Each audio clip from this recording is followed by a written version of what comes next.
So hello everyone, welcome to my channel. আজ আমরা তৈরি করব হোয়াইট সস পাস্তা। তো হোয়াইট সস পাস্তা কেমন কি তৈরি করলাম পুরোটাই দেখতে থাকো। ফার্স্টে কড়াইতে তেল গরম করে সবজিগুলো ভেজে নেওয়া হয়েছিল। সবজির মধ্যে ছিল বিনস, গাজর, ক্যাপসিকাম আর সাথে ছিল কর্ন। তারপরে এখানে গরম করে সাথে এখানে বাটার দেওয়া হয়েছিল। বাটারের পরে দিয়ে দেওয়া হয়েছিল গোলমরিচ আর সাথে ময়দাটা দেওয়া হয়েছিল থিকনেসের জন্য। তো এখানে হয়ে গেছে তৈরি হয়ে যাওয়ার পরে পাশে দুধ ফোটানো হচ্ছিল।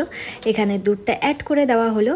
দুধ দেওয়ার পরে এর মধ্যে সবজি ভাজা যেগুলো ছিল তার মধ্যে এখানে অ্যাড করে দেওয়া হলো।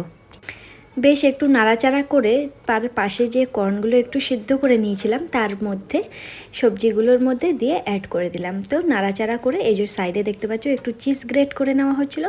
চিজটা দিলে বেশ ভালো লাগে আর টেস্টিও হয়, বেশ মজাদারই লাগে, তোমরাও দিয়ে থেকো।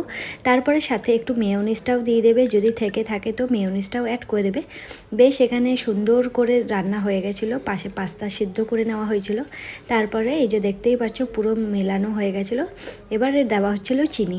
তার আগে নুন দিয়ে দেওয়া হয়েছিল, যেমন নর্মালি হয়ে থাকে পাস্তার সময় সেদ্ধ করার টাইমে নুন দিয়ে দেওয়া হয়। তো এখানে চলো আমাদের পাস্তা রেডি। কেমন হয়েছে অবশ্যই আমাদের জানিও। তো লাইক, শেয়ার আর সাবস্ক্রাইব করে চলো, টাটা।